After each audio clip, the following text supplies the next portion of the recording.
As to the schedule of events is a table which sets out the sequence of events that a trial participant can expect to be engaged with by day. Day 0 is your baseline exam, or for a vaccine trial, it's the day you get your first vaccine. And then the schedule marches out in time, showing each and every planned scheduled event and what's going to happen during that event. Is there a blood draw or not? What instrumentation is repeated or not? And who's involved, what kind of data, all, like I said, the Novavax trial, it spills over 8 pages. Now, the International Council for Harmonization, the E6 standards,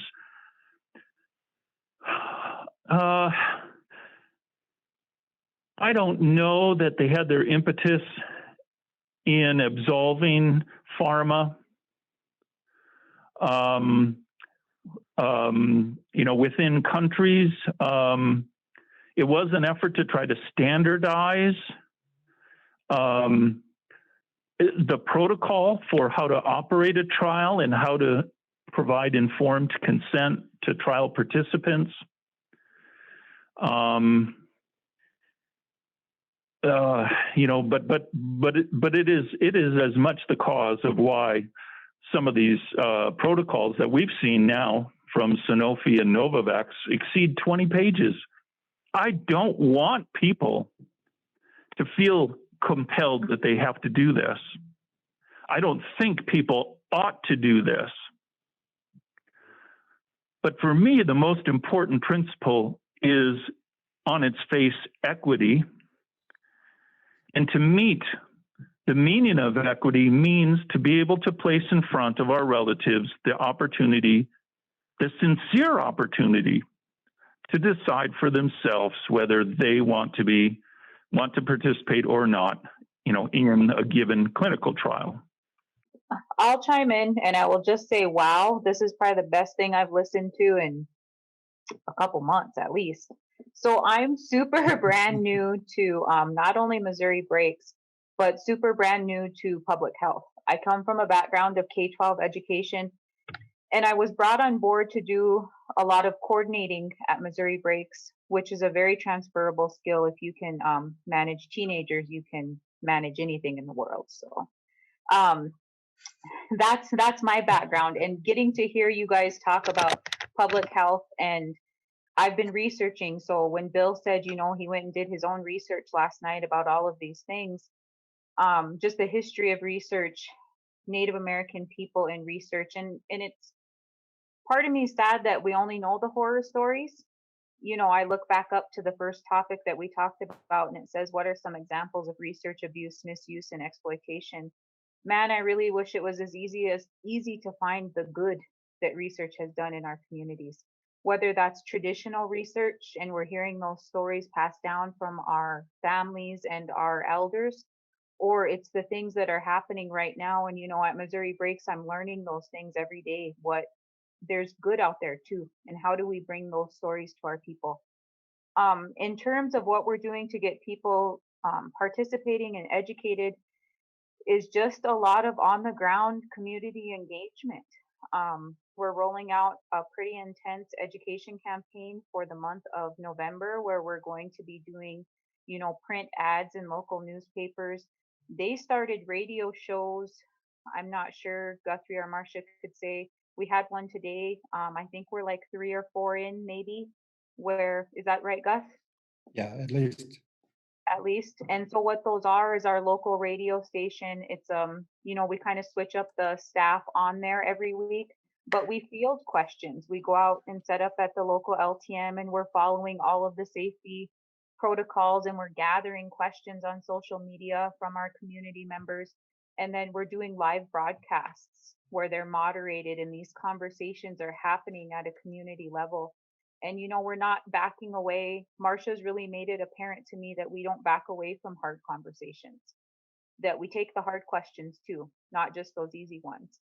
So I think that that's maybe part of the building of the trust is letting people say, well, the bad happened. It did happen. You should be asking hard questions. We are having trust responses, emotional responses based on the historical trauma of research. Yes, that's happening.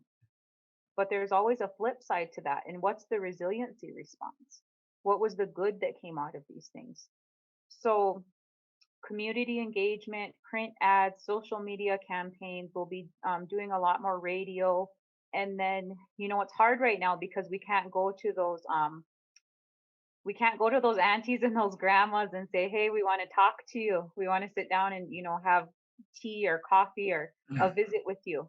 And so that you can then tell your family and you guys can at least have the right to hear this knowledge and hear this information and then decide for yourselves and decide as a family if you want to participate in these things. But like you've all addressed, it's just that equity thing. And so it might take a lot more phone conversations, as tribal people, we don't really like those. Those don't always necessarily work, but that's the time that we're in right now. And it's just been a whirlwind of learning for me in the last 2.5 weeks. And I sure do appreciate being able to listen to this conversation today. The way that we decrease the effect of the negative is by not trying to eliminate what happened in our past, but by trying to do better in our future. Yeah. And to have as many positives as negatives so that everything comes into balance. And then let's take it out of balance to the goods. But at the risk of sounding like I'm colonized, the way we do this is by democratizing research. And what I mean by that is that the United States isn't a true democracy. It's a representative, a republic. So it means that we elect people to act on our behalves. We don't act on our own behalves. But what we do is we elect those people.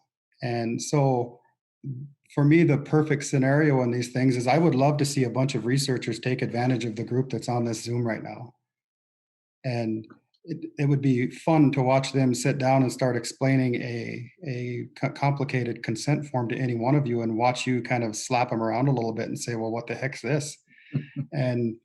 And so in a perfect world, I don't want people to be slapped around, but I would like them to have the ability to slap somebody around when they need it and the metaphorical ability. And so by democratizing research, we get the people interested in these topics. We educate the people and we allow those people to influence the decision makers that are there strengthening our sovereignty, but protecting us with the shield of sovereignty at the same time. And I think that's kind of what the idea behind the radio shows is, the idea behind all of the community engagement that Marcia has overseen over the last couple of decades.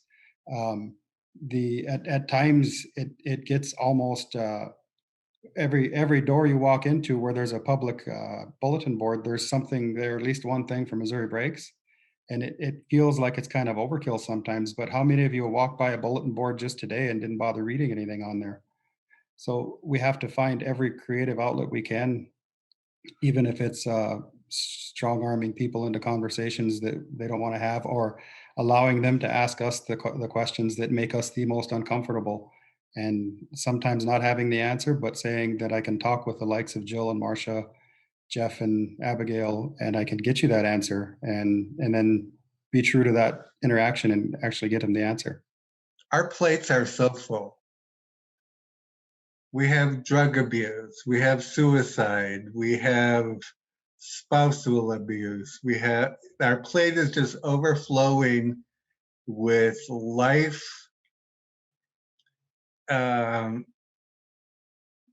what do you call it? It's just life urgency, stuff that need to be taken care of right now, but aren't being taken care of, that we don't have the time to sit down and talk to somebody about research. That's the least important thing in our life right now.